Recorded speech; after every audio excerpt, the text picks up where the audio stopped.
नमस्कार, हमारी बेहद खास पेशकश में आपका स्वागत है। हमारे ये जो नया साल है इसमें हम लेके आए हैं म्यूचुअल फंड्स का साल का पहला शो, और यहाँ पर जायजा लेंगे किस तरीके से रिटर्न्स दिए म्यूचुअल फंड्स ने पिछले साल और आने वाले साल में अब इंडस्ट्रीज की क्या उम्मीदें हैं। यहाँ पर एक्सपर्ट्स क्या एडवाइस करेंगे, कौन से फंड्स में यहाँ पर पैसा लगाना चाहिए जहाँ पर आपका पोर्टफोलियो में मैक्सिमम यहाँ पर बेनिफिट मिलता हुआ नजर आएगा, मैक्सिमम रिटर्न्स मिलते हुए नजर आएंगे, और रेगुलेटर ने जो चेंजेस की हैं म्यूचुअल फंड इंडस्ट्री में उसका क्या असर यहाँ पर आपके निवेश पे पड़ता हुआ नजर आएगा। इन सभी मुद्दों पे चर्चा करने के लिए हमारे साथ 3 खास मेहमान जुड़ेंगे इस शो में।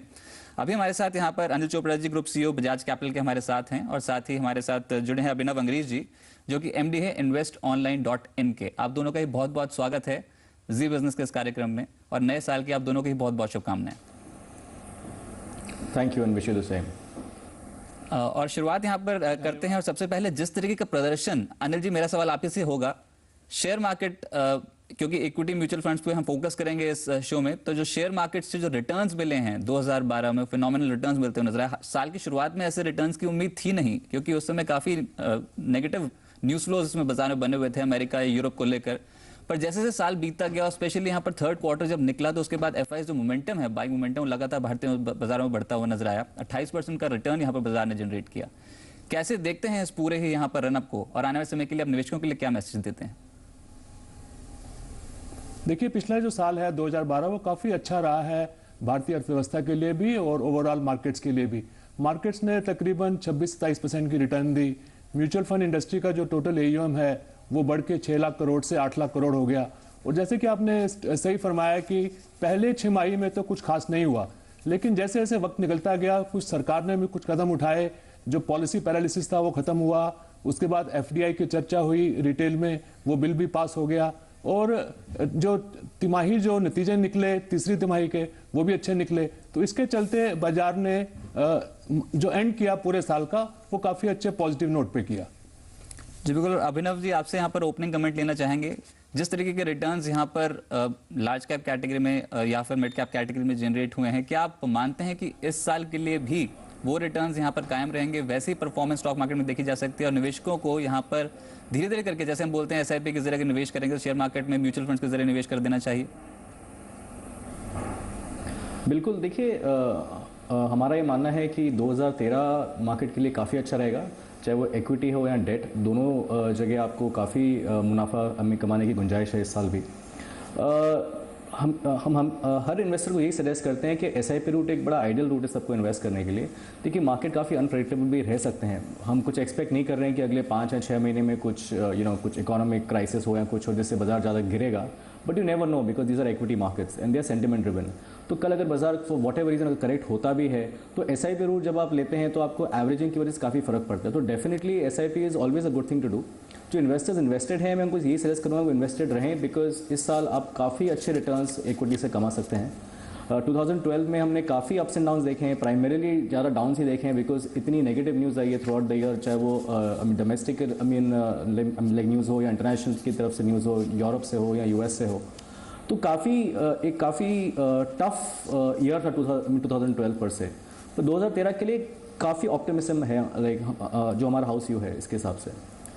और यहाँ पर जिस तरीके से बात करें सरकारी रिफॉर्म प्रक्रिया की, उसमें जो तेजी देखने को मिली है, और खासतौर से एफडीआई के ऊपर जो यहाँ पर खबरें निकल के मल्टी बार रिटेल का, उसका भी कहीं ना कहीं अनिल जी असर पड़ता हुआ नजर आया, और वो भी काफी पॉजिटिव ट्रिगर साबित होता हुआ नजर आया। वॉल्यूम्स यहाँ पर बढ़ते चले गए, और यहाँ पर अगर एक्सपायरी वाले दिन देखें दिसंबर में तो रिकॉर्ड कारोबार शेयर बाजार में होता हुआ नजर आया। तो क्या मानते हैं आने वाले समय में क्या इतने ही रिटर्न्स यहाँ पर स्टॉक मार्केट से एक्सपेक्ट करें, या फिर आप यहाँ पर औसत कोई रिटर्न देना चाहेंगे लक्ष्य?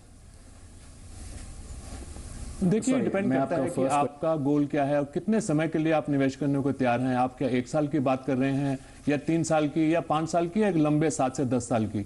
अगर हम सिर्फ अगले 1 से 3 साल की बात करें तो अगर मार्केट से 15 से 18% सालाना की रिटर्न आती है तो ये काफ़ी अच्छी रिटर्न मानी जाएगी। और जैसे कि अभी हमारे प्रधानमंत्री ने भी कहा कि जो अगली पंचवर्षीय योजना है उसमें 8% ग्रोथ की दर देखी जा रही है। अगर ये हम अचीव करते हैं तो हमारी मार्केट्स डेफिनेटली 15 से 18% एनुलाइज रिटर्न देंगी, यानी कि ये 4 साल में जो सेंसेक्स है वो डबल हो सकता है अगर हम ये कर पाते हैं। तो इस पे काफ़ी चीज़ें डिपेंड करती हैं। सबसे पहले जो एक उद्देश्य है वो है इन्फ्लेशन को कंट्रोल करना। जैसे ही इन्फ्लेशन थोड़ा नीचे आता है फिर इंटरेस्ट रेट्स में कमी लाना।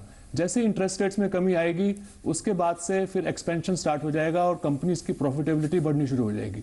तो ये जैसे जैसे कदम उठाएंगी सरकार, बजट भी आएगा और हमें मालूम है कि 2014 में इलेक्शंस हैं, तो उसके मद्देनजर भी कुछ अच्छे रिफॉर्म्स के कदम उठाए जा सकते हैं। तो ये सारे पॉजिटिव चीजें हैं जिसके लिए हम सबको बुलिश रहना चाहिए कि जो आगे आने वाला वक्त है वो इक्विटी मार्केट्स के लिए काफी अच्छा रहेगा। साथ ही साथ म्यूचुअल फंड जो हैं वो सिर्फ इक्विटी मार्केट्स के लिए ही नहीं बने हैं, उसमें काफी बड़ी रकम जो है वो डेट फंड्स में या लिक्विड फंड्स में भी लगी है। 8 लाख करोड़ में से सिर्फ 1,70,000 करोड़ है जो इक्विटी में है, बाकी 6,30,000 करोड़ तो डेट में लगा है। और डेट के लिए तो ये बहुत ही अच्छा एक समय आने वाला है, क्योंकि सारे एक्सपर्ट्स ये मानते हैं कि अब इंटरेस्ट रेट्स में कमी आनी ही चाहिए और ये देर नहीं बल्कि सवेर ही होगा।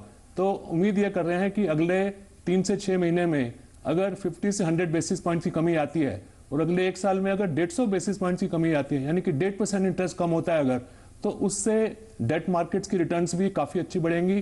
पर्टिकुलरली जो एक्रूअल फंड्स हैं जिनकी ड्यूरेशन ज्यादा है वहां पे इन्वेस्टर्स को अच्छा मुनाफा मिलेगा। तो इसके चलते इक्विटी मार्केट्स भी, डेट फंड्स भी और जो हाइब्रिड फंड्स हैं जैसे कि कैपिटल प्रोटेक्शन ओरिएंटेड फंड्स हैं, ये MIPs हैं, तो इन सब फंड्स की रिटर्न्स अच्छी आने की उम्मीद है। जी बिल्कुल। और म्यूचुअल फंड्स पे यहाँ पर चर्चा शुरू करते हैं। और अभिनव जी, और जिस तरीके से हमने देखा कि 28% रिटर्न बाजार से मिलते नजर, मिड कैप कैटेगरी में 39% के रिटर्न मिलते हुए नजर आए। म्यूचुअल फंड्स में काफी ऐसे म्यूचुअल फंड कैटेगरी हैं जिन्होंने यहाँ पर बेंचमार्क को आउट परफॉर्म किया। यहाँ पर बात करें mid cap, small cap, multi cap, ELSS funds की, तो 30% से 41% का रिटर्न इस कैटेगरी में मिलता हुआ नजर आया। फिनोमिनल रिटर्न्स मिलते हुए नजर आए। खासतौर से अगर सेक्टर्स फंड के बारे में बात करें तो बैंकिंग ने तो यहाँ ट्रिमेंडसली आउट परफॉर्म किया है। यहाँ पर 50% से ज्यादा के रिटर्न औसत वहां पर मिलते हुए नजर आए हैं। तो कैसे देखते हैं म्यूचुअल फंड से जो रिटर्न जनरेट हुए हैं सेक्टर वाइज, यहाँ पर अगर बेट लेनी हो तो मिड कैप कैटेगरी में जाए, लार्ज कैप कैटेगरी में जाए, या फिर सेक्टोरल फंड्स में? देखिए, जो 3 कैटेगरीज आपने बताई हैं, large cap, mid cap and sectoral, ये तीनों कैटेगरीज अपने अपने रिस्क के साथ एसोसिएटेड भी होती हैं। तो आइडियली लार्ज कैप में रिस्क सबसे कम रहता है कंपैरेटिवली, क्योंकि मिड कैप्स में ज़्यादा मूवमेंट्स आप देखते हैं स्टॉक्स के अंदर। सेक्टोरल पर से क्योंकि वो स्पेसिफिक सेक्टर में ही इन्वेस्ट करते हैं तो generally has the highest risk. अब जो अगर हम बात करें इस साल जो 2012 में हुआ है, जो बैंकिंग सेक्टर ने रिटर्न दिए करीबन, अगर आप इंडेक्स देखें तो करीबन 53% का उसमें गेन आया है। इस साल भी हमारा मानना है कि बैंकिंग और FMCG डेफिनेटली अच्छा करेंगे इस साल भी, क्योंकि अगर आपके जो रिफॉर्म्स आ रहे हैं, अगर आपका इन्फ्लेशन कंट्रोल करने के लिए अगर इंटरेस्ट रेट्स कम भी होने वाले हैं तो डेफिनेटली बैंकिंग सेक्टर को इससे काफ़ी फ़ायदा होगा।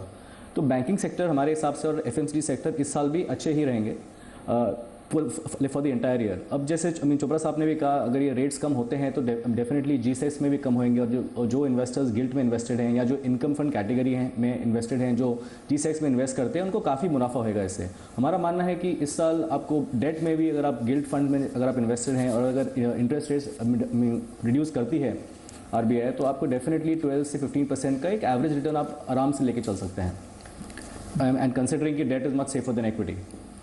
जी बिल्कुल, ये आंकड़े भी दर्शा रहे हैं। और यहाँ पर जिस तरीके से अगर कुछ हम बात करेंगे यहाँ पर अनिल जी आपसे, यहाँ पर इनफ्लोज और आउटफ्लोज के बारे में, इनकम फंड्स और डेट फंड्स और इक्विटी फंड्स के कैसे इनफ्लोज और आउटफ्लोज देखने को मिल रहे हैं। पर यहाँ पर बात करें इक्विटी फंड्स की, जैसे मैंने कहा बैंकिंग आउट परफॉर्म करता नजर आया एज अ सेक्टर, और काफी यहाँ पर खबरों में भी बना रहा, सुर्खियों में बना रहा, बैंकिंग इन्वेस्टमेंट बिल यहाँ पर पास होता हुआ नजर आया। पसंदीदा सेक्टर है, नंबर 1 सेक्टर रहा है इस साल वो फंड मैनेजर्स का, और काफी यहाँ पर AUM से पाक होते हुए, यहाँ पर पैसा पाक होता हुआ नजर आया। AUM में लगातार बढ़ोतरी देखने को मिली। FMCG, फार्मा, तेल गैस कंपनी में अच्छा खासा यहाँ पर रनअप देखने को मिला, वहां पर भी AUMs काफी ज्यादा हैं।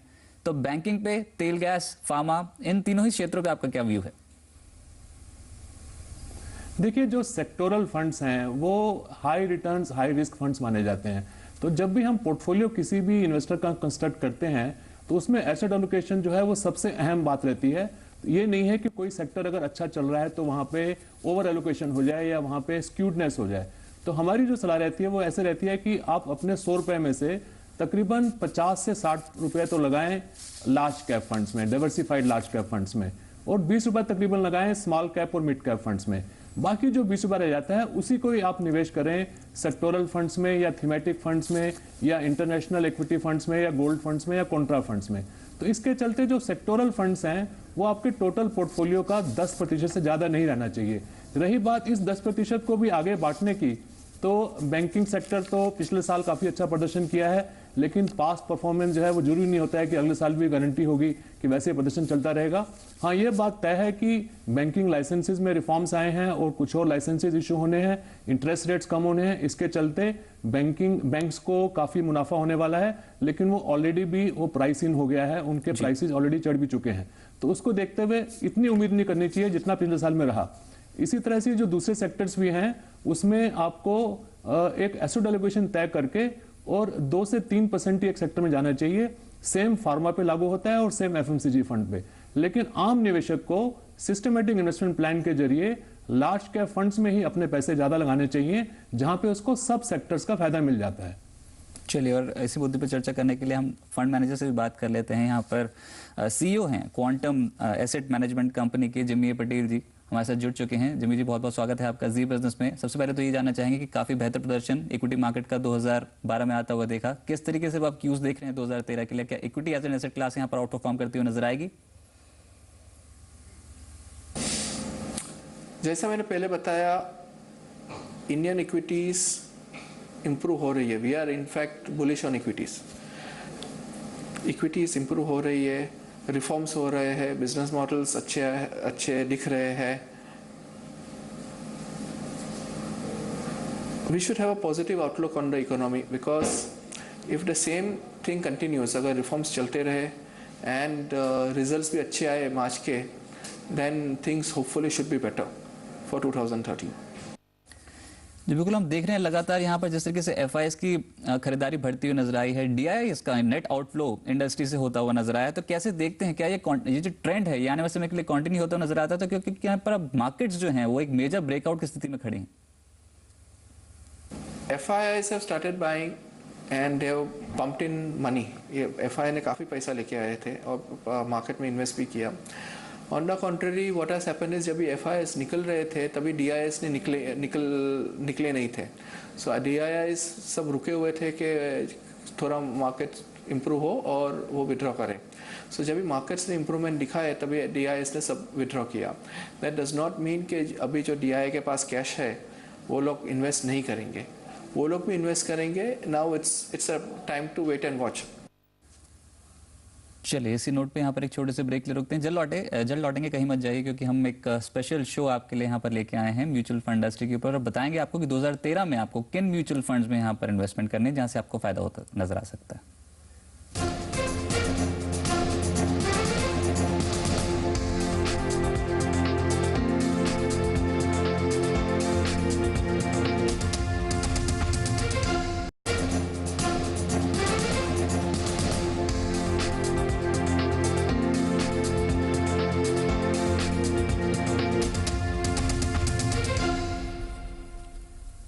ब्रेक के बाद where to invest 2013 mutual fund special में आपका स्वागत है, और इस समय हम बात कर रहे हैं अनिल चोपड़ा जी से बजाज कैपिटल के, और अभिनव अंग्रेजी जी से investonline.in से, और साथ साथ जिमी पटेल जी हमारे साथ जुड़े हैं, CEO quantum asset management company के, म्यूचुअल फंड इंडस्ट्री पे आउटलुक देने के लिए और आपको बताने के लिए कि आपको कहाँ पर इन्वेस्टमेंट करनी है ताकि मैक्सिमम आपको प्रॉफिट होता हुआ नजर आ सके।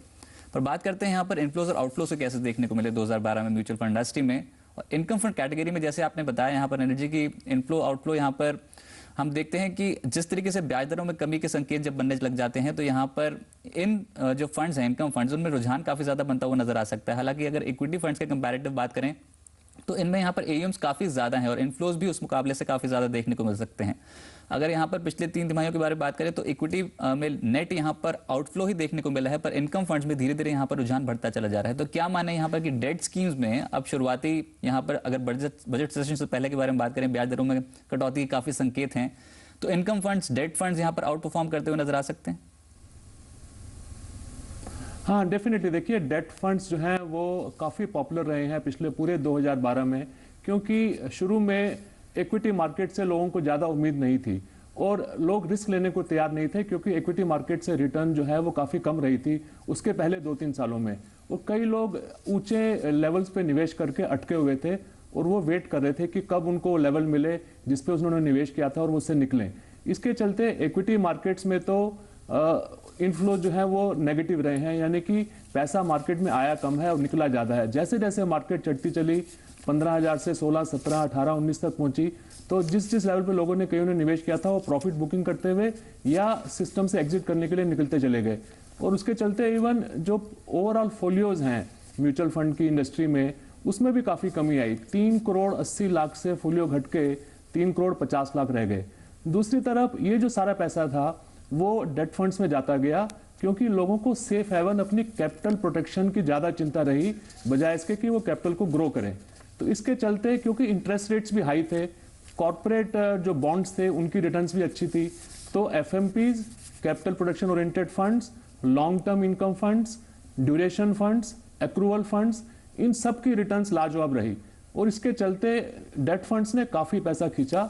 1 लाख करोड़ से ज़्यादा का उनमें नेट इन्फ्लोज हुए हैं, जबकि इक्विटी मार्केट्स में जैसे मैंने पहले बताया नेगेटिव उसमें आउटफ्लो हुआ 12,000 करोड़ का। और उसकी बड़ी वजह यही रही कि लोगों ने प्रॉफिट बुकिंग करी, जबकि वो फाइनेंशियल प्लानिंग प्रिंसिपल के हिसाब से कोई अच्छी एक स्ट्रेटेजी नहीं है। आपको इक्विटी मार्केट से तभी एग्जिट करना चाहिए जब आपका गोल आ जाए, जब आपकी जिसके लिए आपने निवेश किया था उसकी जरूरत आ पड़े आपको। सिर्फ इसलिए कि क्योंकि थोड़ा बहुत मार्केट चढ़ गया है और आपको प्रॉफिट मिल गया है उससे एग्जिट करना, तो आपको फिर बाद में जब मार्केट में रैली आएगी तो आप उससे बाहर रह जाएंगे। तो ये बहुत जरूरी है कि आप एक स्ट्रेटेजी बना के चलें और अपने एसेट एलोकेशन को बरकरार रखें। अगले साल में हम ये उम्मीद करते हैं कि डेट फंड्स में और ज़्यादा पैसा आएगा, क्योंकि अभी भी इंटरेस्ट रेट्स हाई हैं और इंटरेस्ट रेट्स कम होने की उम्मीद है। जब भी इंटरेस्ट रेट्स कम होने होते हैं तो सारे निवेशकों को लगता है कि अच्छा मौका है कि हम शॉर्ट टर्म फंड्स में, मीडियम टर्म फंड्स में, एफएमपीज में, सीपीएफ में पैसा लगाएं, ताकि जब इंटरेस्ट रेट्स कम हो और ड्यूरेशन की वजह से उनकी एनएवीज में उछाल आए और उसको उनका बेनिफिट मिल सके। तो अगले 6 महीने भी हमें लगता है कि डेट फंड्स में काफ़ी ज़्यादा इन्फ्लोज और आने की उम्मीद है।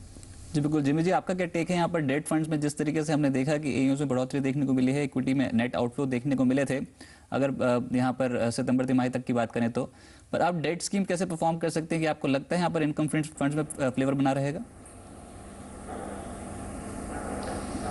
जी डेफिनेटली बना रहेगा। नेचुरली अगर इंटरेस्ट रेट्स अगर कम होंगे तो डेट फंड्स को काफ़ी बेनिफिट होगा इससे। तो नेचुरली गोइंग फॉरवर्ड 6 महीने से 1 साल तक डेट फंड्स में इन्फ्लो कंटिन्यू रहेगा, क्योंकि रेट्स काफ़ी अच्छे हैं अभी भी। और जो लॉन्ग ओनली फंड्स हैं या जो लॉन्ग मैच्योरिटी फंड्स हैं, इनके लिए एक अच्छा मौका है जो ग्रोथ आएगी एनएवी की because of the rate cuts. तो डेट फंड्स में आपको कंटिन्यूस फ्लो रहेगा। हाउएवर इसका ये कहने का मतलब नहीं है कि आप इक्विटी से एग्जिट करके डेट में रहें। डेफिनेटली एसेट एलोकेशन फॉलो करना बहुत ज़रूरी है। ये काफ़ी अच्छा टाइम है डेट में इन्वेस्ट करने का भी, लॉन्ग टर्म अगर आपको फंड्स भी ब्लॉक करने हैं। बट इक्विटी एक ऐसी इन्वेस्टमेंट है जो लॉन्ग टर्म अगर आप देखें 15 साल या 20 साल के भी इन्वेस्टमेंट अगर आप क्राइटेरिया रखते हैं, तो there is no other instrument जिसने इक्विटी से बेटर परफॉर्म किया होगा। तो एसेट एलोकेशन के हिसाब से चलें। आप डेट में भी ब्लॉक आप पैसे लॉन्ग टर्म के लिए भी रख सकते हैं, पर इक्विटी एलोकेशन को अगर आपकी प्रोफाइल है और आपके रिस्क प्रोफाइल में अगर आपके पास इक्विटी होनी चाहिए तो डेफिनेटली कंटिन्यू रखें उसको। जी बिल्कुल। जिमी जी, आपका क्या टेक है यहाँ पर डेट फंड्स में? जिस तरीके से हमने देखा है कि इन्फ्लोज बढ़ते चले जा रहे हैं, कि आने वाले समय के लिए आप माने कि यहाँ पर आपका भी एलोकेशन इन फंड्स की तरफ बना रहेगा? सेम चीज़ है, इन्वेस्टर्स ने भी इन्वेस्ट किया था and they had seen markets falling, तो उनका इन्वेस्टमेंट वैल्यू भी गिर गया था। तो वो थोड़े समय गए थे और रिडीम नहीं किया था। Now all of a sudden they have seen markets improving, तो वो लोग रिडेम्पशन कर रहे हैं। Parallelly what has also happen is कि फिक्स्ड इनकम सेगमेंट या गिल्ड सेगमेंट ने काफ़ी इंप्रूवमेंट दिखाई है, बिकॉज आरबीआई का जो इंटरेस्ट रेट का पॉलिसी है प्लस कॉर्पोरेट्स का जो policy for short term investments, उसके वजह से fixed income products all of a sudden अच्छे दिखने लगे। तो people have redeemed from equity and parked money, not necessarily everything, but parked money in fixed income products. तो वो वजह से redemption pressure आया है। But if you look at SIP numbers, SIP अभी भी चल रही है, cancellations इतना नहीं हो रहा है जितना पहले हो रहा था। So matured people के maturity भी public में आई हुई है that equity is a long term game, investment is a long term game. आप जितने पेशेंस रखोगे उतना रिटर्न्स मिलेगा। एंड पीपल हैव, जिन्होंने पास पेशेंस था, जिन्होंने रिडीम नहीं किया था जब भी मार्केट्स नीचे गई थी एक्सेट्रा, वो लोग को फायदा हुआ ही है। So patience have given them a benefit. जी बिल्कुल। और अभिनव, बात करें रेगुलेटर के स्टेप्स की, काफ़ी बोल्ड स्टेप्स रेगुलेटर ने दिए हैं। कुछ फेवर में हैं इन्वेस्टर्स के और कुछ ऐसे हैं जो फेवर में नहीं हैं। क्या मानते हैं जो रेगुलेटरी चेंजेस हो रहे हैं म्यूचुअल फंड इंडस्ट्री पे, इसका ओवरऑल इम्पैक्ट कैसे देखते हैं अपने निवेशकों को पड़ता हुआ? अभिनव, देखिए, अगर आप ब्रॉडली देखें, जो सेबी करना चाह रहा है वो देख रहा है कि मिस सेलिंग नहीं होनी चाहिए।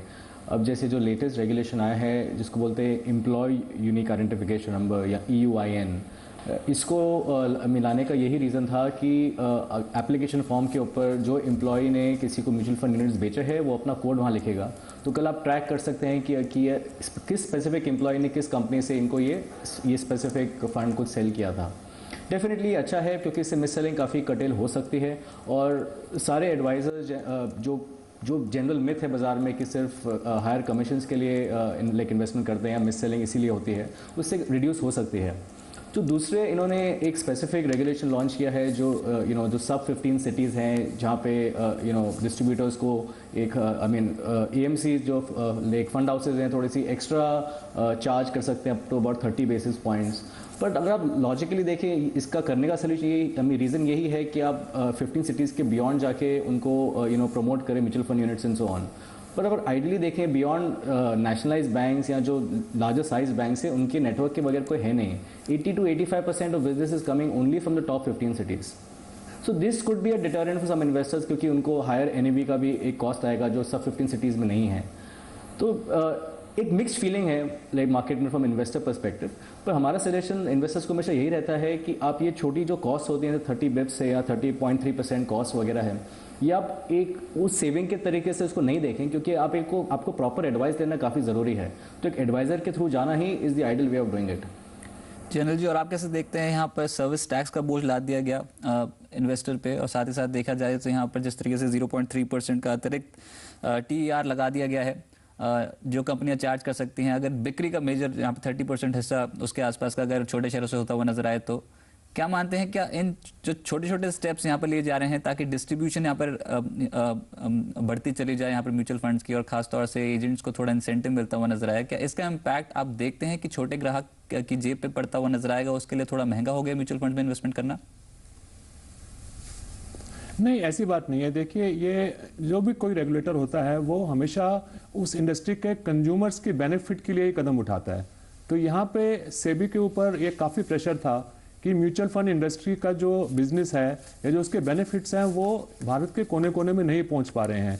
छोटे शहरों के लोगों को अभी भी म्यूचुअल फंड के नाम से ज़्यादा उनको समझ नहीं आता है कि वो कहाँ पैसा लगा रहे हैं, उसकी इन्फॉर्मेशन नहीं है, इन्वेस्टर एजुकेशन नहीं है। ओवरऑल जितनी भी कलेक्शंस है वो 80 से 90% तक सिर्फ बड़े 15 शहरों तक ही सीमित है। तो जो इसका बेनिफिट्स हैं वो पब्लिक तक नहीं पहुंच पा रहे थे क्योंकि ना तो डिस्ट्रीब्यूटर को ज़्यादा वहाँ पे इंटरेस्ट था और ना ही AMCs वहाँ पे ऑफिस खोल रही थी।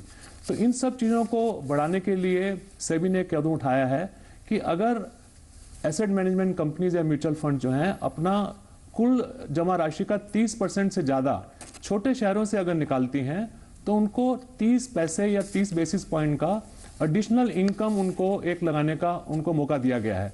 तो एक अच्छा कदम है क्योंकि म्यूचुअल फंड्स का बेनिफिट सिर्फ बड़े 15 शहरों को ही नहीं होना चाहिए, ये भारत के छोटे छोटे शहरों में भी इसकी पहुंच होनी चाहिए क्योंकि म्यूचुअल फंड इंडस्ट्री ने काफ़ी अच्छे रिटर्न्स दिए हैं।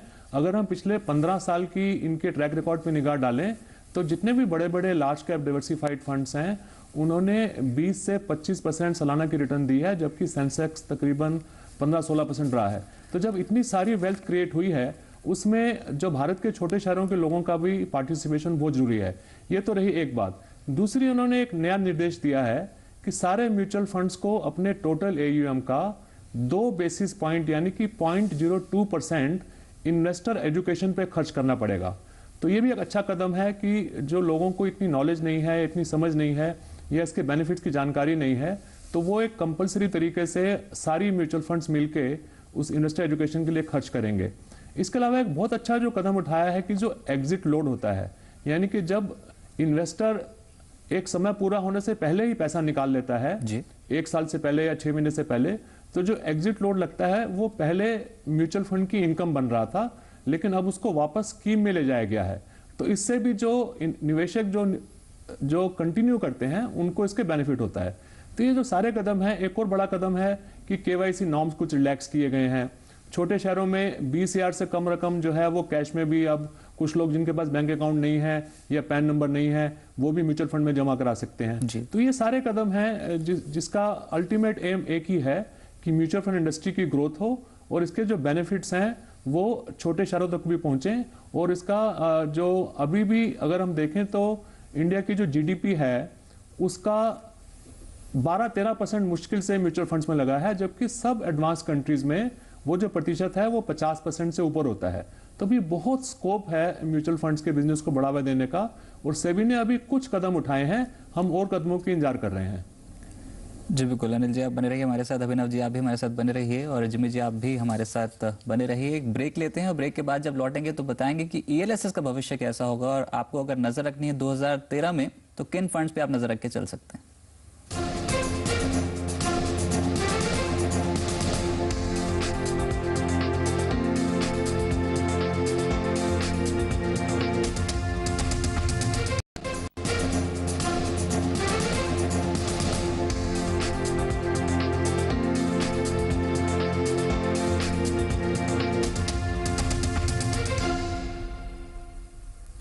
ब्रेक के बाद हमारे स्पेशल सेगमेंट सीरीज में आपका स्वागत है। म्यूचुअल फंड इंडस्ट्री के ऊपर जायजा ले रहे हैं और 2013 का आउटलुक हमारे एक्सपर्ट्स आपको बता रहे हैं कि कैसे ये इंडस्ट्री पैन आउट होती हुई नजर आ सकती है। हमारे साथ अनिल चोपड़ा जी जुड़े हैं, ग्रुप सीईओ बजाज कैपिटल के। अभिनव अंग्रीज जी हमारे साथ हैं जो कि एमडी हैं investonline.in के, और साथ ही जिमी पटेल जी भी हैं जो सीईओ क्वांटम एसेट मैनेजमेंट के हैं।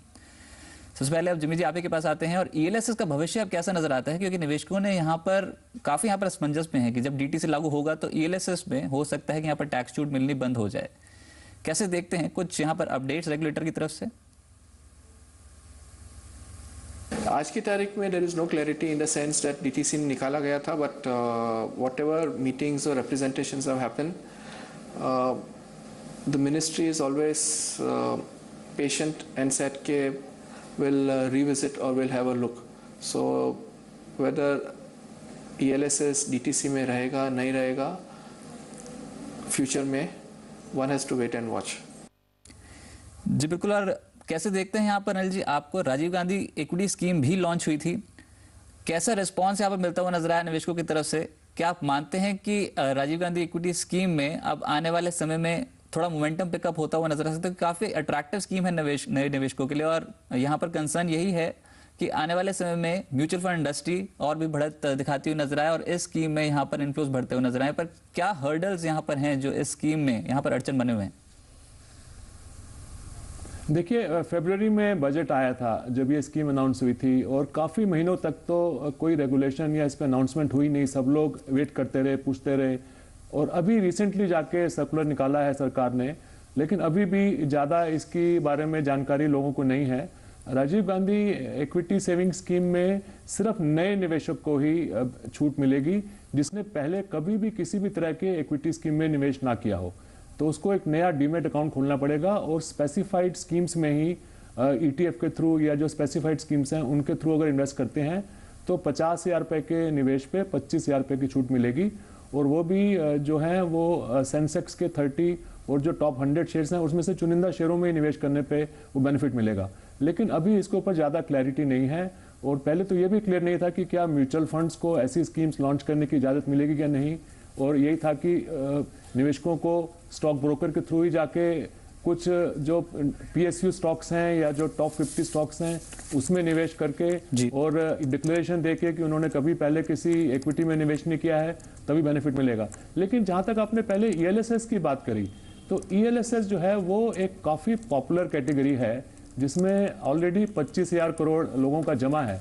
और क्योंकि वो एक टैक्स सेविंग सेक्शन 80C के अंतर्गत आता है उसमें पूरी 1 लाख की भी आप निवेश करके पूरी छूट ले सकते हैं। तो वो एक काफ़ी पॉपुलर ऑप्शन रहता है यंग इन्वेस्टर्स के लिए भी, जो कि अपने लॉन्ग टर्म गोल्स को ध्यान में रखते हुए अभी टैक्स भी बचाते हैं, साथ में लॉन्ग टर्म वेल्थ भी क्रिएट करते हैं। और इसकी रिटर्न्स भी जो हैं वो लार्ज कैप फंड्स के मुकाबले में थोड़ी बेहतर रही हैं। पिछले साल भी अगर लार्ज कैप फंड्स ने तकरीबन 27-28% की रिटर्न दी है तो ईएलएसएस स्कीम्स ने तकरीबन 32-33% की दी है। और उसकी वजह ये रहती है कि डिसिप्लिन इन्वेस्टमेंट रहता है, इसमें रिडम्पशन आप पहले कर नहीं सकते 3 साल से। तो फंड मैनेजर को भी क्लियर रहता है कि उसके पास जो फंड्स आए हैं वो लॉन्ग टर्म कॉल्स ले सकता है और उसको मालूम है कि रिडम्पशन का प्रेशर नहीं आएगा, क्योंकि 3 साल तक सब लोग इसमें अनुशासन के साथ रुके रहेंगे। जी अनिल जी। तो ELSS एक बहुत ही अच्छा ऑप्शन है सब निवेशकों के लिए, चाहे वो टैक्स बचाने के लिए निवेश करना चाहते हो या फिर वेल्थ क्रिएट करने के लिए। जी, और जिमी जी आप कैसे देखते हैं राजीव गांधी इक्विटी स्कीम को, क्योंकि यहाँ पर ऑलरेडी सरकार ने इंट्रोड्यूस कर दी, पर कैसा रिस्पांस मिल रहा है और म्यूचुअल फंड इंडस्ट्री इसको सपोर्ट करने के लिए अब कर क्या रही है, क्योंकि म्यूचुअल फंड्स को भी इसमें शामिल किया गया है? राइट, देखिए जैसा चोपड़ा जी ने भी कहा, इस पर ज़्यादा क्लैरिटी अभी तक आई नहीं है। हम इन्वेस्टर के पास डीमैट अकाउंट होने चाहिए, वो कैपिटल मार्केट में फर्स्ट टाइम इन्वेस्टर होना चाहिए। जो स्कीम म्यूचुअल फंड की स्कीम वो खरीदेगा वो डिपॉजिटरी और एक्सचेंज रूट से ही होना चाहिए, सेटलमेंट डिपॉजिटरी से होनी चाहिए। म्यूचुअल फंड की scheme should invest in BSE 500 और NSE 500 में। So these are some conditions. तो अगर आप कंडीशन सब लोगे then only a few ETFs get covered under Rajiv Gandhi equity scheme. तो क्योंकि ETFs लार्जली BSE 500 या NSE 500 स्क्रिप्ट्स में इन्वेस्ट करती है, ETF लिस्टेड है, ETF का सेटलमेंट एक्सचेंज और डिपॉजिटरी मैकेनिज्म से होता है। As an investor he should have a demat account. So ETF की schemes are eligible to be qualified under RGES। Now one has to see that the investor opens or has a demat account, उसका demat account classify होता है as a first time investor in capital markets।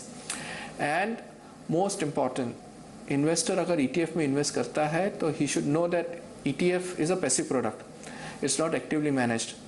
जैसे जैसे market improve होगी या market fall होगी उनका performance पे इफेक्ट आएगा।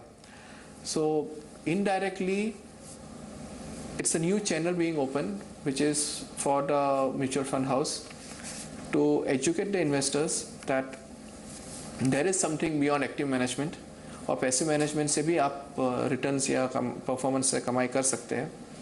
And the government is also और the ministry is also supporting that और providing incentive by way of tax rebate. So it's too early to say because even BSE और NSE को भी बोला गया है कि they should popularise the products. So जी, by the time people come to know it's still some time away. चलिए, और यहाँ पर अब कैटेगरीज डिस्कस करते हैं और कहाँ पर अगले साल में नजर रख के चलने चाहिए निवेशकों को। एक आइडियल पोर्टफोलियो बनाने के लिए कौन से फंड्स बेहतर हैं, इसी मुद्दे पर चर्चा कर लेते हैं। अनिल जी, यहाँ पर लार्ज कैप कैटेगरी से शुरुआत करते हैं। इन फंड्स में यहाँ पर जिस तरीके का रिटर्न देखने को मिला, क्या आने वाले समय के लिए वो परफॉर्मेंस देखने को मिल सकती है, और खासतौर से आपके पिक्स क्या रहेंगी, और कौन सी कैटेगरी के निवेशक, कौन सी उम्र वर्ग के निवेशक यहाँ पर एक्सपोजर ले सकते हैं?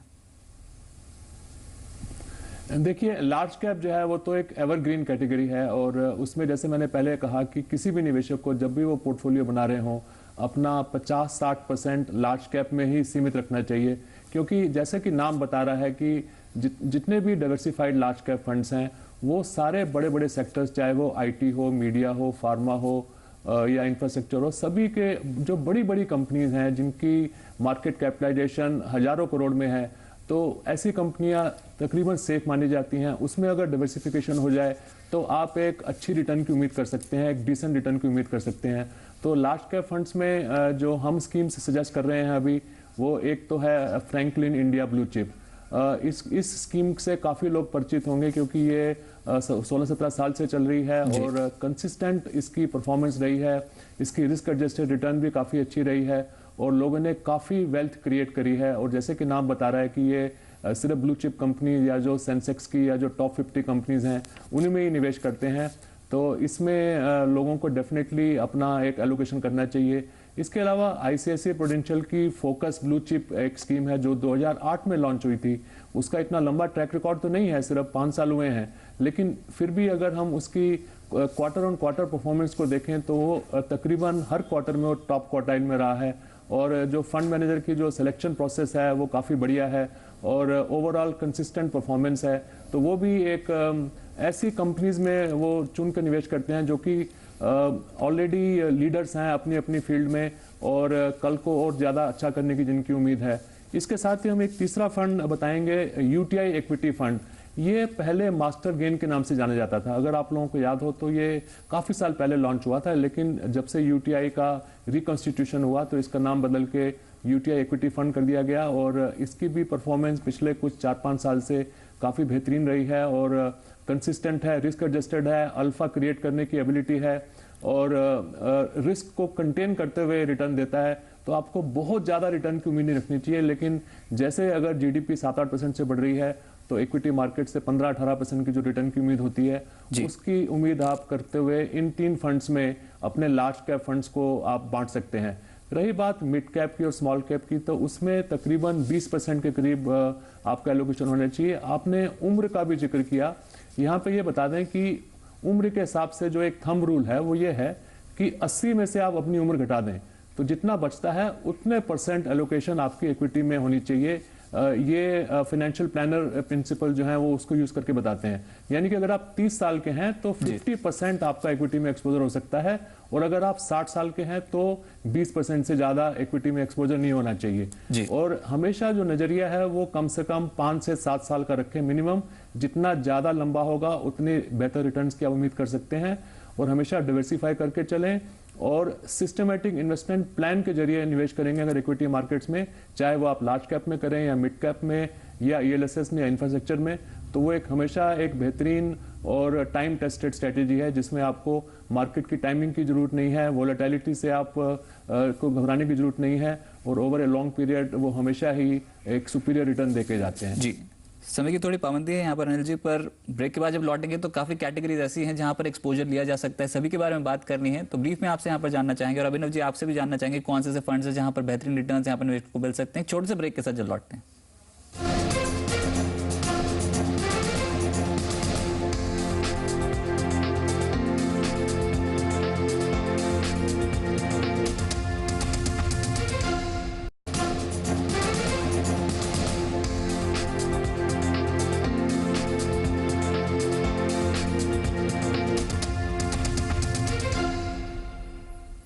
ब्रेक के बाद wait invest into 2013 mutual fund special हम लेके आए हैं, और हमारे साथ अभिनव अंग्रेजी जी और अनिल चोपड़ा जी हमारे साथ जुड़े हैं, और जिमी पटेल जी भी हमारे साथ जुड़े हैं डिस्कशन करने के लिए। और काफ़ी ब्रीफ में आपसे यहाँ पर जानना चाहेंगे अभिनव, जो 2 कैटेगरीज हैं जहाँ पर इन्वेस्टमेंट कॉन्फिडेंस काफ़ी ज़्यादा है और काफ़ी हमने यहाँ पर इन्फ्लोज भी कुछ देखे हैं, तो यहाँ पर बैलेंस फंड और मल्टी कैप फंड्स में अगर कुछ स्कीम्स आप बता पाएँ 2013 के लिए जहाँ पर बेहतर रिटर्न्स एक्सपेक्टेड हैं और जहाँ पर अगर पोर्टफोलियो बनाना हो तो उन फंड्स को शामिल किया जा सकता है। राइट, देखिए ज़्यादा टाइम वेस्ट नहीं करते हुए मैं 3 फंड चूज़ करूँगा बैलेंस में जो हमारे फेवरेट पिक्स हैं। एक है HDFC बैलेंस फंड, बिरला सन लाइफ 95 फंड और कैनरा रोबेको बैलेंस फंड। ये तीनों फंड्स ने काफ़ी कंसिस्टेंटली परफॉर्म किया है। अगर आप 2012 का भी चार्ट देखें, जो इनको जो हम जैसे हम हाइब्रिड फंड्स कहते हैं, हाइब्रिड फंड्स ने एक्चुअली मल्टी कैप फंड से भी बेटर रिटर्न दिया है पिछले साल, तो वो डेट कंपोनेंट ने भी काफ़ी उनको फ़ायदा किया है।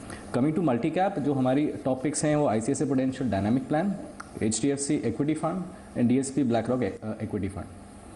जी बिल्कुल, तो मल्टी कैप में ICICI डायनामिक और साथ ही HDFC इक्विटी और DSP ब्लैकरॉक इक्विटी फंड पे आप नजर रख के चल सकते हैं। बेहतर परफॉर्मेंस रही है और समय के लिए एक्सपेक्टेशन ये है कि यहाँ पर रिटर्न ज़्यादा मिलते हुए नजर आ सकते हैं। और अनिल, आप कैसे देखते हैं, अब जो कैटेगरी हम थोड़ी देर पहले डिस्कस कर रहे थे यहाँ पर लार्ज कैप, उसके बाद मिड कैप फंड्स में भी यहाँ पर इन्फ्लोज काफ़ी ज़्यादा हैं, और किस एज ग्रुप के लिए ये फंड जो हैं वो सजेस्ट किए जाते हैं, और खासतौर से जो ELSS पे आपने यहाँ पर राय दी थी उस कैटेगरी में भी अगर अभी भी एक्सपोजर लेना हो तो कौन से फंड्स में आप एक्सपोजर देने की सलाह देंगे? हाँ, देखिए मिड कैप हो या लार्ज कैप हो, उसमें उम्र का कोई सीधा हिसाब नहीं है। जैसे मैंने पहले बताया कि हर एक उम्र के इंसान को सारे ही कैप्स में प्रॉपर एलोकेशन करनी चाहिए। रही बात मिड कैप की, तो हमारे जो इसमें टॉप 3 पिक्स हैं वो सबसे पहले तो है DSP mid cap and small cap fund, दूसरा है फ्रैंकलिन इंडिया का प्राइमा फंड, और तीसरा है SBI मैग्नम इमर्जिंग बिजनेस। तो ये तीनों ही मिड कैप कैटेगरी के फंड्स हैं, और हम जो निगाह डालते हैं वो देखते हैं कि इनकी रिस्क एडजस्टेड रिटर्न क्या है। ये नहीं कि ज़्यादा रिस्क देके अगर किसी ने फंड ने ज़्यादा रिटर्न दी है तो उसको हम ज़्यादा अच्छा नहीं मानते हैं, और साथ में कंसिस्टेंसी कितनी है। ये नहीं होना चाहिए कि एक क्वार्टर में तो ऊपर है, दूसरे क्वार्टर में बॉटम में चला गया। तो जो टॉप क्वार्टाइल में फंड्स रहते हैं उन्हीं को ही हम अपने रिसर्च के हिसाब से रिकमेंड करते हैं। रही बात ELSS की, तो उसमें हम Franklin India tax shield fund, ICICI prudential का टैक्स प्लान, ये 2 फंड्स हम इसमें सजेस्ट करते हैं। और अगर आप 3 की बात करें तो एक्सिस का long term equity fund. ELSS में ज़्यादा कुछ चुनने वाली बात नहीं है, क्योंकि ये सबसे पहले तो जो टैक्स बचाना चाहते हैं, सेक्शन 80C के अंतर्गत उनको सूट करते हैं। और प्लस क्योंकि इसमें डिसिप्लिन रहता है, 3 साल से पहले आप निकल नहीं सकते, तो इनकी जो रिटर्न्स हैं वो ये देखा गया है कि तकरीबन दूसरे डाइवर्सिफाइड इक्विटी फंड्स के मुकाबले में 3 से 4% बेहतर रहती हैं। और ये mostly large cap fund stocks में ही निवेश करते हैं। जी बिल्कुल। तो Franklin tax shield, Axis long term equity और ICC tax plan tax planning के नजरिए से यहाँ पर काफी बेहतर बजाज कैपिटल को लगते हैं। सेक्टोरल फंड्स में बैंकिंग और एफएमसीजी सेक्टर में अच्छे रिटर्न्स देखने को मिले थे अभिनव, तो क्या उन्हीं फंड्स के साथ आप बोलते हैं कि आने वाले समय के लिए बढ़ सकते हैं अगर सेक्टोरल फंड में एलोकेशन करना हो तो? देखिए, हमारा इन हाउस व्यू भी यही है कि इस साल बैंकिंग डेफिनेटली अच्छा रहेगा। एफएमसीजी वैसे भी एक हेज काइंड ऑफ सेक्टर होता है, तो डेफिनेटली बैंकिंग और एफएमसीजी में हमारा फोकस है। जो हमारे टॉप 3 पिक्स हैं वो ICICI prudential banking and financial services fund, Reliance banking fund और एक एसबीआई का मैग्नम एफएमसीजी फंड। ये 3 फंड्स हमारे चॉइस के हैं। हालांकि इन्वेस्टर्स को हमेशा ध्यान रखना चाहिए कि सेक्टर फंड्स में हाईएस्ट रिस्क हमेशा रहता है, तो अगर उनका रिस्क प्रोफाइल सूट करता है तो ही सेक्टर फंड्स में इन्वेस्ट करें, वरना उनको इस में इन्वेस्ट नहीं करते हुए डाइवर्सिफाइड या लार्ज कैप फंड्स में ही इन्वेस्ट करना चाहिए। जी बिल्कुल। अनिल जी, यहाँ पर अगर गोल्ड के ऊपर अगर डिस्कशन कर लें थोड़ा, तो क्योंकि गोल्ड ने यहाँ पर 6% कॉमेक्स पे रिटर्न दिए, 13% यहाँ पर M6 पे रिटर्न दिए 2012 में। गोल्ड फंड्स का परफॉर्मेंस भी उतना इंकरेजिंग नहीं देखने को मिला है जिससे यहाँ पर एक्सपेक्टेशंस थी कि गोल्ड में हो सकता था एक सेफ हेवन की तरह यहाँ पर जो इन्फ्लोज देखने को मिल रहे थे उसके तवज्जो यहाँ पर रिटर्न्स काफ़ी ज़्यादा आते हुए नजर आ सकते थे। पर अब क्या गोल्ड में आने वाले समय में आप एक्सपोजर लेने की सलाह देंगे? अगर हाँ तो फिर किन फंड्स पे यहाँ पर नजर रख के चलने चाहिए? देखिए, गोल्ड की भी जहां तक ताल्लुक है तो हमारा थंब रूल ये है कि आपकी कुल जमा पूंजी राशि का 10% से ज़्यादा गोल्ड में निवेश नहीं होना चाहिए। गोल्ड में वो फिजिकल गोल्ड भी हो सकता है, गोल्ड ETF भी और गोल्ड फंड्स भी हो सकते हैं। और पीछे क्योंकि रुपया जो है वो काफ़ी कमज़ोर रहा और डॉलर मजबूत रहा, उसके चलते भी जो गोल्ड की रिटर्न्स जो हैं वो इतनी बेहतर नहीं आ पाई जितने की पिछले साल में आई थी। तो इसमें बजाय इसके कि आप इसमें प्रॉफिट के हिसाब से या रिटर्न्स के हिसाब से गोल्ड में निवेश करें, आपको चाहिए कि आप गोल्ड में एक लॉन्ग टर्म नजरिया रख के, क्योंकि ये एक बैलेंस देता है आपके ओवरऑल पोर्टफोलियो को, और 10% के तकरीबन आपको बना के रखना चाहिए। अगर आपके पास कम है तो 10% करिए, ज़्यादा है तो आप धीरे धीरे निकल के दूसरी जगह शिफ्ट कर सकते हैं। रही बात गोल्ड फंड्स की सिलेक्शन की, तो इसमें कोई बहुत ज़्यादा चॉइस नहीं है, लेकिन फिर भी रिलायंस का गोल्ड फंड है, एक्सिस का गोल्ड फंड है और SBI का गोल्ड फंड है। तो जैसे कि सब जानते हैं कि रिटर्न्स तो तकरीबन उतनी ही आएगी जितना कि गोल्ड का भाव चढ़ेगा, तो ये नहीं है कि किसी एक फंड में 2-3% ज़्यादा या कम आ जाएगी। ट्रैकिंग एरर के हिसाब से 10-20 पॉइंट्स का, यानी कि 0.1 to 0.2% का फर्क पड़ सकता है, बट अदरवाइज तीनों गोल्ड फंड्स में जैसे जैसे गोल्ड चढ़ेगा, जिस रफ्तार से चढ़ेगा उसी रफ्तार से ही रिटर्न आएगी। तो SBI gold fund, Reliance gold fund और एक्सिस गोल्ड फंड। जो अनिल जी, यहाँ पर MIP ये किस तरीके से काम करती हैं और क्या इन्हें सेफ माना जाए? क्योंकि कुछ एलोकेशन यहाँ पर इक्विटीज में भी किया जाता है, तो क्या अगर यहाँ पर इक्विटीज और डेट का अगर मिश्रण लेना हो तो क्या MIPs भी लेकर चल सकते हैं? और खासतौर से इसमें डिविडेंड ऑप्शन का चुनाव करें या फिर ग्रोथ ऑप्शन का, कौन से फंड्स पे यहाँ पर नजर रख के चल सकते हैं? हाँ, देखिए, MIP एक बहुत ही इंटरेस्टिंग कैटेगरी है। इसमें ये ऐसे निवेशकों के लिए बनी है जो कि ज़्यादा रिस्क नहीं लेना चाहते, लेकिन फिर भी वो थोड़ा बहुत इक्विटी मार्केट का मजा लेना चाहते हैं। तो इसमें एक थोड़ा परसेंटेज जो कि 15 से 25% के बीच में होता है, वही इक्विटी में निवेश किया जाता है, और बाकी 75 to 80% जो है वो गवर्नमेंट सिक्योरिटीज़ या कॉर्पोरेट बॉन्ड्स या डेट इंस्ट्रूमेंट्स में निवेश किया जाता है। तो इनकी भी रिटर्न्स पीछे, क्योंकि लास्ट ईयर इक्विटी मार्केट्स ने भी अच्छा किया, 28% की रिटर्न आया, और डेट मार्केट्स ने भी डबल डिजिट रिटर्न्स दिया। तो जब भी ऐसे दोनों डेट और इक्विटी चलते हैं तो MIPs काफ़ी अच्छा परफॉर्म करती हैं। इनकी रिटर्न तकरीबन 13 से 14% की आई है।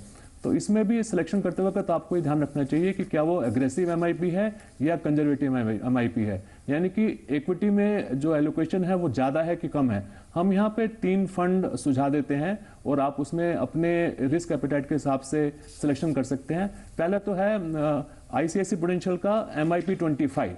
तो जैसे कि नाम ही बता रहा है कि तकरीबन 25% तक इक्विटी में निवेश हो जाता है, और ये एक जो है लार्ज कैप फंड्स में ही निवेश करते हैं। उस पॉइंट ऑफ व्यू से आपका जो इन्वेस्टमेंट है इक्विटी का वो डाइवर्सिफाइड रहता है, और इन्होंने पीछे जो इनका डिविडेंड का ट्रैक रिकॉर्ड है वो काफ़ी अच्छा है। ऑलमोस्ट 92% मंथ्स में इन्होंने डिविडेंड दिया है, कोई बहुत ज़्यादा इन्होंने स्किप नहीं किया है।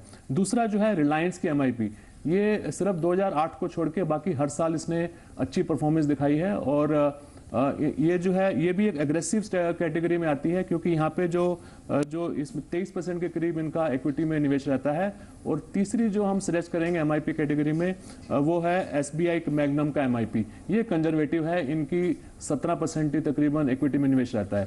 तो एमआईपी में ऐसे लोग निवेश करें जो कि प्राइमरीली डेट ओरिएंटेड हैं या सेफ्टी ओरिएंटेड हैं, लेकिन थोड़ा बहुत रिस्क लेने को तैयार हैं। तो वो हाइब्रिड टाइप के जो एमआईपीज हैं इसमें निवेश कर सकते हैं। टाइम होराइजन जो है इसमें हमेशा 1.5 से 3 साल के बीच का होना चाहिए। अगर आपका टाइम होराइजन लंबा है, गोल बाद में आने वाला है, तो इक्विटी में ही निवेश करें। और अगर आपका टाइम होराइजन 6-8 महीने का, 1 साल का है, तो फिर आप शॉर्ट टर्म या डायनेमिक बॉन्ड फंड्स या लॉन्ग टर्म डेट फंड्स में ही रहें। चलिए अभिनव जी, और आपकी तरफ से यहाँ पर एंडिंग कमेंट्स लेना चाहेंगे। क्या निवेशकों को आप मैसेज देना चाहते हैं कि ताकि गलती ना करें और लंबी अवधि के यहाँ पर निवेश करें और मैक्सिमम रिटर्न्स यहाँ पर जनरेट होते हुए नजर आएंगे उनके पोर्टफोलियो से? क्या सलाह देंगे, किस तरीके से पोर्टफोलियो बना के चलें हम नए साल में, और क्या यहाँ पर जो मिस्टेक्स हैं वो ना करें तो ज़्यादा फायदा होगा? देखिए, हमारा तो हमेशा ये कहना रहता है कि आप अपना रिस्क प्रोफाइल और एसेट एलोकेशन किसी भी टाइम पे उसको ना भूलें और उसको स्ट्रिक्टली फॉलो करें। क्योंकि अगर आप रूमर बेस्ड या अगर आप इन्वेस्टमेंट्स कर रहे हैं कि आपके किसी फ्रेंड ने कुछ इन्वेस्टमेंट किया है, उनको अच्छा रिटर्न मिला है, तो आप वहाँ इन्वेस्टमेंट करेंगे, आपको भी बेनिफिट होगा, ऐसा कुछ ज़रूरी है नहीं। तो इसके लिए आपका रिस्क प्रोफाइल और एसेट एलोकेशन हमेशा मेंटेन करना चाहिए। आपका पोर्टफोलियो पीरियडिकली रिव्यू करें, एवरी क्वार्टर अपने एडवाइजर के साथ बैठें और यू कैन ऑलवेज प्लान कि मेरे पोर्टफोलियो की परफॉर्मेंस कैसी रही है, आगे चल के कैसी होनी चाहिए और उसका ओवरऑल परफॉर्मेंस कैसा है। अगर ज़रूरत पड़े तो उसको आप शिफ्ट कर सकते हैं, नहीं पड़े तो आपको नहीं करना चाहिए। To consistently follow your asset allocation at all times. तीसरा, हमेशा लॉन्ग टर्म सोचें। शॉर्ट टर्म इन्वेस्टमेंट्स जनरली काफ़ी रिस्की रहते हैं, तो हमेशा लॉन्ग टर्म गोल्स के हिसाब से चलें। जो आपके गोल आपने सेट करें आपके प्लान के हिसाब से, उसको भी फॉलो करें, उसको आप ट्वीक कर सकते हैं। आपको अपना पोर्टफोलियो में जैसे आपके इमरजेंसी फंड्स वगैरह हैं, उन सबको आपको प्लान करके ही आगे चलना चाहिए। इंश्योरेंस भी बहुत ज़रूरी है, चाहे वो मेडिकल इंश्योरेंस हो या लाइफ। तो पूरा प्लान करके आप सिस्टमैटिकली आगे चलेंगे तो डेफिनेटली एक कंफर्टेबल रिटायरमेंट, एक कंफर्टेबल ओल्ड एज और अपना गोल सेट के हिसाब से आप आगे बढ़ सकते हैं। चलिए, आपका बहुत बहुत शुक्रिया अभिनव जी हमारे साथ इस शो में ज्वाइन होने के लिए और म्यूचुअल फंड इंडस्ट्री पर चर्चा करने के लिए, साथ ही यहाँ पर फंड सजेस्ट करने के लिए जहाँ पर 2013 में बेहतर रिटर्न्स मिलते हुए नजर आ सकते हैं। और अनिल जी, आपको बहुत बहुत शुक्रिया हमारे शो में आने के लिए और म्यूचुअल फंड इंडस्ट्री पर चर्चा करने के लिए। और साथ ही जिमी जी, आपका भी बहुत बहुत शुक्रिया यहाँ पर इंडस्ट्री को रिप्रेजेंट करने के लिए, बहुत बहुत शुक्रिया। फिलहाल इस शो से इतना ही। आप देखते रहिए जी बिजनेस, आपका फायदा। नमस्कार।